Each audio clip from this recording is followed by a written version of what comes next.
What's up? Y'all trying to chill? Dope, dude. We're chilling. This is great. I just recently got a new haircut. Oh, thank you so much. I appreciate that. But I mention it because it is a really drastic change. I had really long, luscious hair before this, and I told everybody I was getting a haircut, and they were like, oh, did you get permission from your girlfriend? Is that all right with your girlfriend? Did you make sure it was cool with your girlfriend? And it's like, why does that matter? I made her up. So you guys don't think I'd get a girlfriend? Fuck you. I do have a girlfriend. I swear to God, I have a girlfriend. It's in my contract, I have to say that. But we've been dating for about 16 months now. It's been going pretty well, and I keep track of our dates. I'm very sentimental like that because I'm gay. No, but I keep track of it mainly because our first kiss was actually on January 6th. I swear to God, it was, we really celebrated that day. No, but our first kiss was January 6th. Our first sleepover, January 25th. Her first orgasm is to be determined. Still working on that one. But I did recently bring my girlfriend over to meet my family for the first time, right? And my little cousin meets her, and she goes, "What are you doing with Jared?" As if, she's better than me or something. And then my dad chimes in and goes, "What do you mean? Jared's dated way hotter." I was like, that's my boy right there. So I am going through a breakup. My girlfriend is well-traveled, right? Which means she's cultured. But it's weird because, I'm not as cultured as she is. So, when we first got together, we'd go out to eat, and she'd be like, "Oh, last time I had Chinese food, I was in China. Last time I had sushi, I was in Japan. Last time I had escargot, I was in Paris." And I was a little nervous, but I was trying to match her vibes, So I was like, "Oh, well, last time I had turtle soup, I was in the sewers." She's like, "Jared, I'm not with you for your money. I'm with you because you're funny." I'm like, "That's great, because I have no money and you have to pay. But if you want turtle soup, I know a guy." It's funny. My girlfriend's really changed me. She manipulates me a lot. But it's positive manipulation. There's nothing wrong with positive manipulation, right? She has me doing things I never thought I'd do before, I go to sleep now with a silk eye mask. That's pretty cool, right? Before her, I just used to do this thing called shutting my eyes. But now, I'm living this luxurious lifestyle with her, and all my friends are worried about it, right? They're all telling me, "Hey, man, don't forget where you came from. Don't forget where you came from." I'm like, "Dude, I came from Staten Island. I want to forget." That's funny.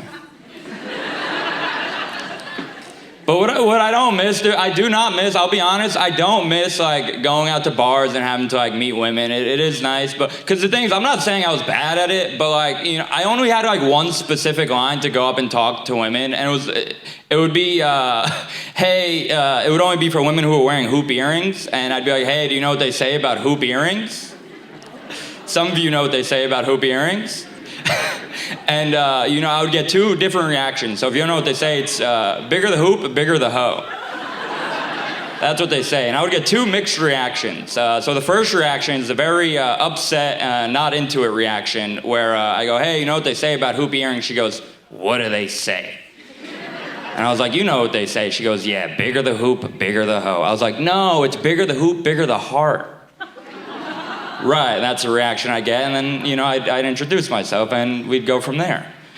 But then there's the other type, the fun, flirty type, right? And I go, "Hey, do you know what they say about hoop earrings?" She goes, "Yeah, bigger the hoop, bigger the hoe." And I'd be like, "No, it's bigger the hoop, bigger the heart." And she's like, "You're gay."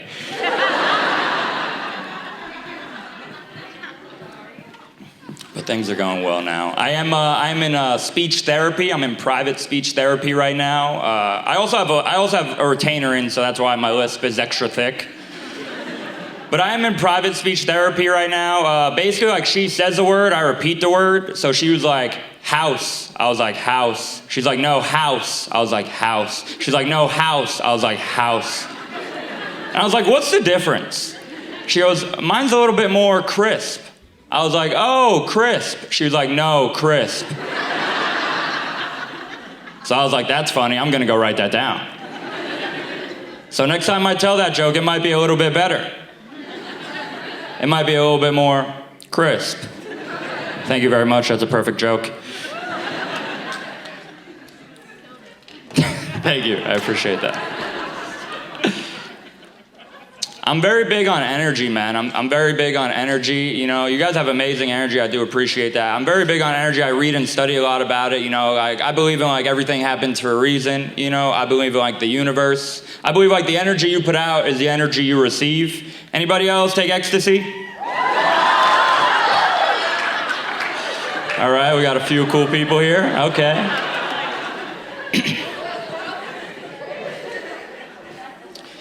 Yeah, man. I recently quit my day job. I used to work in schools as a paraprofessional. It's like some of you might know that it's like a nanny for students. I worked with kids who had, like, special needs, learning disabilities, allergies, stuff like that.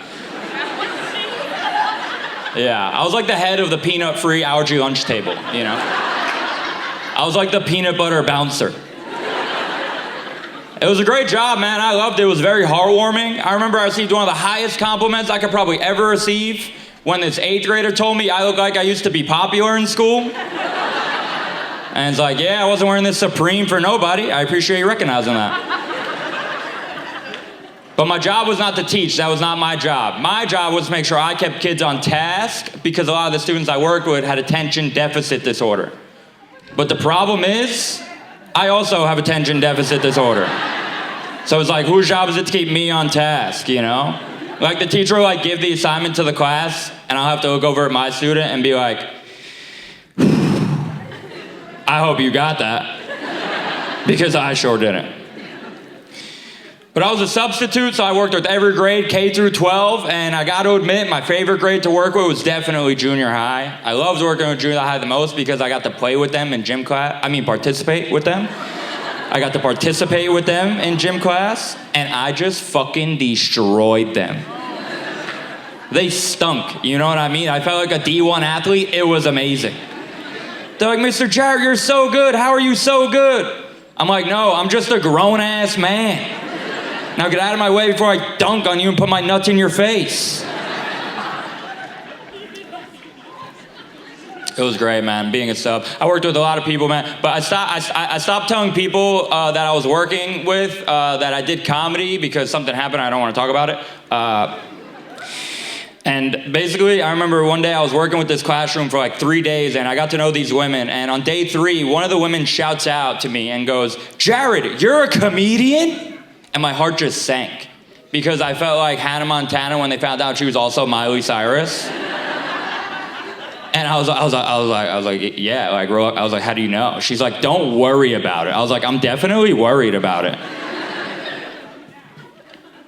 But here's the last story I'll tell you, man. I was at work one day. I had this really bad pain in my lower abdomen down to my balls, and I had no idea what it was. So I went to the nurse to call my mom. And I called my mom, I'm like, hey, Ma, I have this really bad pain in my lower abdomen down to my balls. What do you think it is? She goes, it's probably just gas. I get gas in my privates all the time. I was like, what the fuck, Ma? That is not news I need to know about right now. But the nurse is like, yeah, you should go to the emergency room. So I go to the emergency room. They had to run a few tests on me. They had to give me a pain control. They had to give me an ultrasound on my balls to make sure I had blood still flowing through them. Good news, I'm not pregnant. And then after that, I had to get a CAT scan, and bad news, no cats. That's my favorite joke. Turns out, though, I had kidney stones. Yeah, very painful. I do not wish them on my worst enemy. But how cool is that, though? Even my kidneys are stoned. But those eventually passed through. I'm very fortunate for that. But after that, I had to go get a few more follow-up appointments. This time I had to get more ultrasounds on my kidney and my bladder. There's a lot of women in here, so you're very familiar with ultrasounds. So for my boys, if you don't know about ultrasounds, that's when you get like this sticky stuff on your body, and then they use an X-ray gun to see through you. It was pretty cool, right? But it really made me feel like a woman. Not because of the ultrasound, but because they had to clean the sticky stuff off my body. Do you guys get that? It's because I come on women. One time I told that joke and there was this very attractive girl in the front row and I was like, hey, you get that? She was like, yeah. I was like, you trying to chill? And she's like, no. Hey guys, I've been Elliot Schwartz. Thank you so much for chilling. Keep it going for your host and get ready for Hannah.